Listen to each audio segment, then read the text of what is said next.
I'd like to admit to you that even I find it very hard to be frugal. And this is coming from someone that worked in the financial industry for close to 20 years. And I think one of the reasons why is that in today's economy, right, there's just so many things to buy, from nice gadgets to holiday destinations, and also so many amazing fashionable clothes and also places to eat.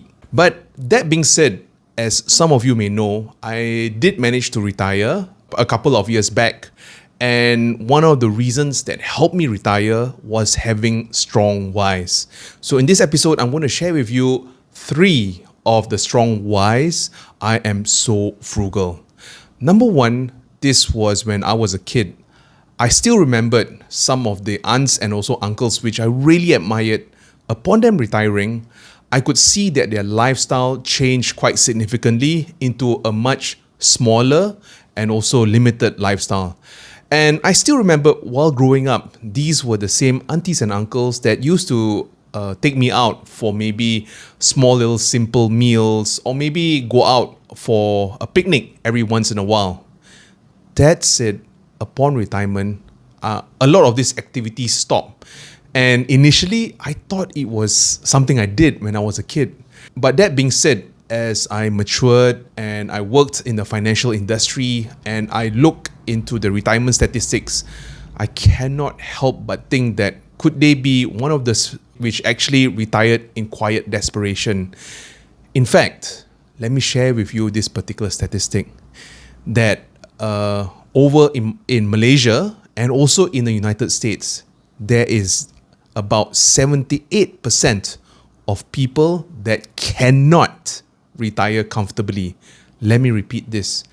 About 78% of people cannot retire comfortably. And truth be told, on a daily basis, right, we actually are bombarded with thousands of ads. And I was thinking about it, and for me, it doesn't quite make sense until I really studied it. I noticed that on our way back and forth the office, I'm sure we actually, it's either we are reading our newspapers or we are on our gadgets. And every other page we flip, we can see different ads. And even the gadgets that we look at, every time when we scroll through the feed, I'm sure every once in a while we could actually see some ads. So that's number 1. And number 2, even when we are at the office, when we actually interact with our colleagues or friends, a lot of them will probably wear glasses or shirts or even pants, and we can actually see the small logos. And again, this is product placement. So needless to say, when there's a small bonus which actually comes out, even in fact today, a lot of my friends, the first thing they're thinking of doing is to spend their money, right? So I think the second reason why I'm so frugal is this particular story. And this is the one which actually set me on my journey towards fighting for financial freedom. So I still remembered this was one of my first few jobs, and I still remembered working in a Big 4. With that, since it's a prestigious place, most of the clients that we have were much bigger clients.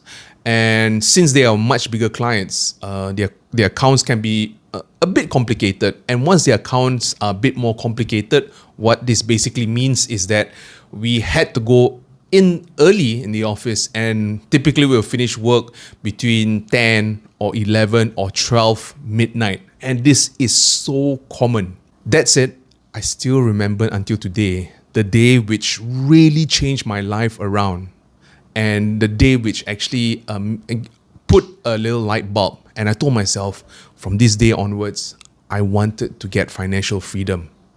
So this was a time when I had to work. I started work around 9 in the morning. That particular day, I actually had to work till 4 a.m. Let me repeat that again. We started work early in the morning, and I had to work until 4 a.m.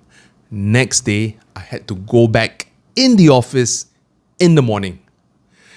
I still remembered the next day, I was so angry. Not with the company so much, but with myself.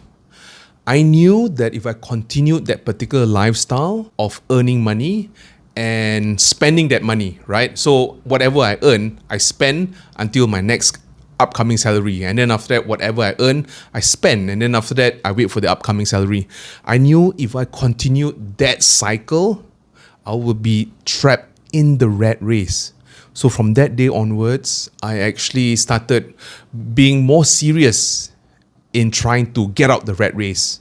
And the formula for us getting out the rat race is number one, buying assets, and number two, making passive income from those assets.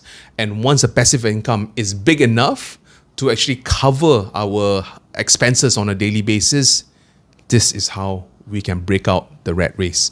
So from that day onwards, I still remembered I made a decision and I made it my strong why. And this was one of the reasons why I became so frugal and I started buying or I started investing in assets. The third reason why I'm so frugal is quite recently during the whole pandemic. I still remembered the company which I worked for many years, and this was the only thing I knew. And I still remembered that a lot of my colleagues became my friends, and from friends, they just became my second family member. And quite honestly, this was a home away from home. I still remember going in the morning, I have my routine, I make my little drink and then I just say hi to everyone and we have a small little chit chat, right? But that being said, after being in that company for a couple of years, around the time of the pandemic, I still remember the company actually was closing down, and this was where they let go of their staff. And again, I still remembered that I was in denial. I couldn't believe it. I always thought that there was such thing as job security, but lo and behold, no such thing as job security. But at that point in time, I still remembered that there were two groups of people. Number one, the frugal group, and the second is the non-frugal group. So the frugal group, I noticed one thing about them is they weren't so anxious about getting let go, right? And the whole thing of it all, when I communicated and talked to them, was number one, they had a bit of savings. Number two, they are so used to having a very simple lifestyle. So even though they got let go from the company, they still actually continue having that simple lifestyle. So for them, they don't really spend that much. So they don't really need that much, right?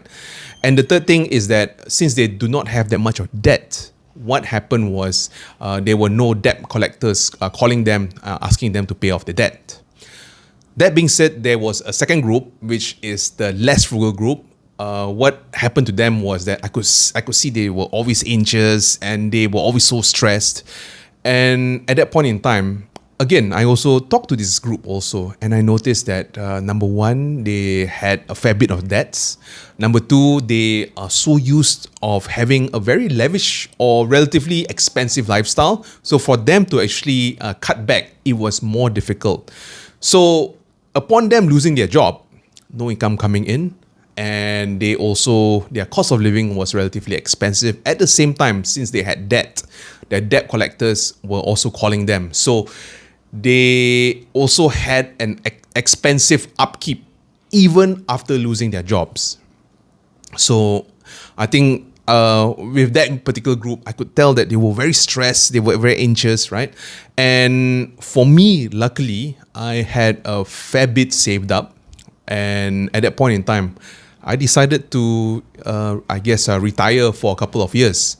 And I was lucky enough and I took the opportunity. These are the three ways on how to be more frugal, right? So number one is to have a big why, right? Only with big whys, this will give you the motivation and this will give you the push towards, pushing away all of these temptations of spending money, right? So always have a big why. And for me, I had these whys ever since I was a kid. As I mentioned, looking at my aunts and uncle, I knew that being prudent was very important. And then next, when I started working, right, it was a big why. And then right now, I also have a big why, right? So in every stage of my life, I made sure I had a big why to lean on. And and every time I'm faced with either buying something cool or financial freedom, I would choose financial freedom, right? I know the importance of actually being frugal, right? So the second thing that we need in order for us to be frugal and to thrive in this economy, right? is to start small and start simple, right? Every time when I talk to people, right, about, investing and also budgeting, right? And if they really get excited, they just want to go all in, right? And then when they go all in, and then after that they get hurt and bruised, and then after that, they get frustrated and they just give up, right? And again, it's just like going to a gym, right? Our very first day going to a gym, right? I'm sure, like, okay, after we maybe we wanted to want to lose some weight, and then we go to the gym and we actually lift all the heavy weights, and then the next day we'd be all sore and everything, right? And then we probably take a 1-2 week break, right? So instead of doing that, my advice over here is to start small but simple. Start small and also simple, right? So to take the first step, just take the first step today, right? If you cannot save 10% of your overall salary, maybe save 5% of your salary. And if you cannot do so, maybe save 1%. And for me, there was a time when I found it very hard to save. I just save maybe $10 or $20. That's all, right? As long as you save and improve, right? The third thing, and this is very important, is to be consistent and never give up. I think right now, I admit to you, being in this economy, right, things are difficult, right? And there's so many wonderful things, right? And on top of that, there's inflation, right? So all in all, it's very hard. It's very difficult for us to actually save and also be frugal. But that being said, always remember, you can start small, start simple, right? And every time you feel like giving up, always remember your why.